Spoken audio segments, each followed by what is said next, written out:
And we're on again. Here we go. Good to see you again, or good for you to see me, whatever. It's always good to be seen, I guess. Better to be seen than not to be seen, whatever. Anyway,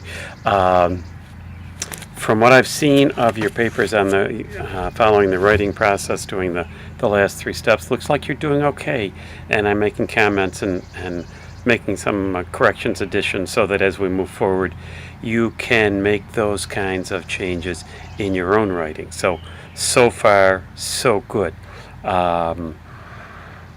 I need you to try to get things to me in a little more timely manner, but I know that's my fault. So anyway, a couple of different topics I want to talk about tonight, okay? It's evening, a couple of things I want to talk about with you. I want to talk, first of all, about the thesis statement. You might call it the topic sentence, the introduction to the essays as you write essays, and that's what you'll be working on for the rest of the semester, except maybe a research project, but we'll talk about that as time goes on. You generally have an introductory paragraph where in that, it might be in the first sentence, or it might be in the last sentence, or it might be in the middle of it somewhere, but it's a short paragraph where you pretty much state what it is you're really trying to do in your essay, what the purpose of your essay is, if you're making an argument, what your argument's all about. I know that you've talked about these kinds of things before. We want you to have a first paragraph that is an introduction that gets the reader into it, that catches the reader's attention, that makes the reader know what it is you're trying to do in your written, in your piece of writing, okay? Now, from there, I want to move right into overall essay structure. The traditional structure for an essay is a 5-paragraph structure, okay? Does that mean all essays have to be 5 paragraphs? Gosh, no. This is the traditional essay structure, and you might want to jot this down so that you can follow it. I'll try to explain it a little bit more in the notes that you get from me in the online lesson.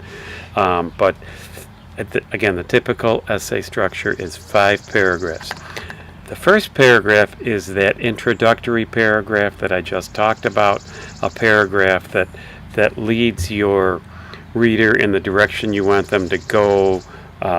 Maybe lets them know that you're making an argument, lets them know that you're trying to describe something, lets them know that you're trying to explain something, let them know that you're going to be using examples to try to prove a point. Whatever it is you're trying to do, you want your first paragraph to do that, the introductory paragraph that I spoke about right at the beginning of this video. Okay, so if you missed that, please go back and review the first part of this video so that you can know what an introductory paragraph is supposed to do. There is no one right kind of introductory paragraph. There is information on it in your text. It starts in your text actually on page 17, okay, and it gives you a little bit of basic ideas as to what you do in an introductory paragraph. Your essay, your introduction, sometimes you write an introduction by looking at the journalist's questions, who, what, when, where, why, how.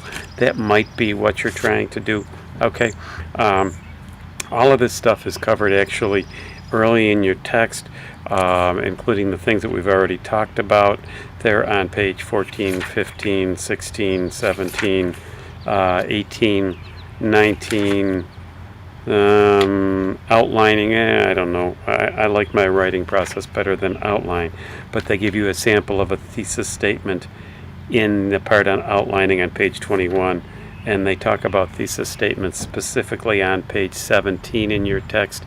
So, if you look at those things and look at the samples they give you, those are things that can help you write a good introductory paragraph. Now, we're talking about doing this after you've done your brainstorming, your pre-writing, and you might even do your rough draft before you try to put together a good introductory paragraph thesis statement. It might work better for you to put together that introductory paragraph thesis statement kind of thing first. It's whichever works better for you. I kind of like to see students get something down so that first draft, quickly as I asked you to do, and then work on saying things more specifically and having an introduction as you go on. So whichever way works better for you is fine. Okay, so anyway, the basic essay structure. First paragraph is an introduction. Then generally we have 3 paragraphs of explanation. A paragraph, let's say you're writing an argument, and a good argument usually has at least 3 actual individual arguments to it. Okay, so paragraph number 2 might be your first argument and explaining that out. Paragraph number 3 might be your second argument and explaining that whole argument out. Paragraph number 4 would be your third argument, and again explaining that argument out. And then the last paragraph is something where you tie it together. Conclusion. You know what conclusions are. Very often conclusions are, in a sense, restating the introduction, kind of saying, I told you what I was going to do and now I've done it, so this is tying it together, or something more dramatic maybe. But you know what conclusions are. They're tie-togethers, okay?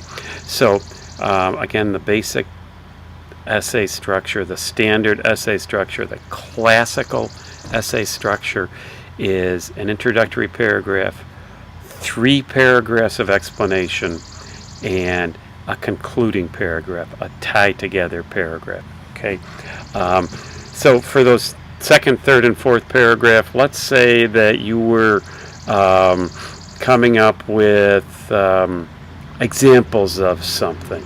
Okay, let's say, for instance, that you wanted to say that the marathon put on in Buffalo here a week and a half ago was just an incredibly well done event. And so my first reason for this is that go in your second paragraph. Another reason why it was such a good event would go in your third paragraph. And then your third good reason why this is such a good event would go in your fourth paragraph. Okay, I mean, I talk about marathoning, you see it on my shirt. It's something I do. And then your fifth paragraph would say, so for all of these reasons, I really believe this event was so well done. Quick example, something that came to mind quickly for me, because as I'm viewing this, I'm seeing the word marathon on my shirt, so it made it easy to talk about. Anyway, that is the classic, the traditional structure of an essay. Okay? Something else I want to talk to you about today, and I told you there'd be 3 topics, is being concise with your writing. What do I mean by being concise? This is something you work on in step 4 and step 5 in the writing process. It's not something you worry about in your pre-writing or in your rough draft or even in your first revision. It's something you worry about in your second revision and in your final revision.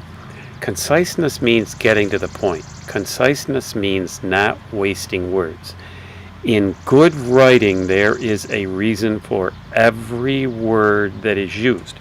There's information in about conciseness in your text starting on 134, and on 135 they give you a whole list of unnecessary words and phrases that writers use, and all they do is take up space. Now, I'll never give you a number of words that you have to write, so don't worry about making things look longer and using these things to make them look longer. Something else I want you to do is to avoid starting sentences with there is or there are. There are 4 boys playing in the backyard. Be specific. 4 boys are playing in the backyard. Don't start with that there are thing.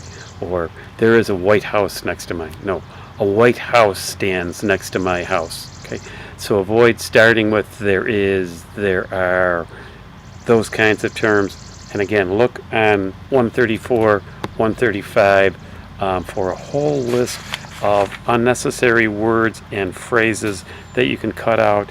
There's more examples on 136, 137, 138, 139. Okay, so review that chapter, and I'll write more in the notes, and have a good one. Thanks.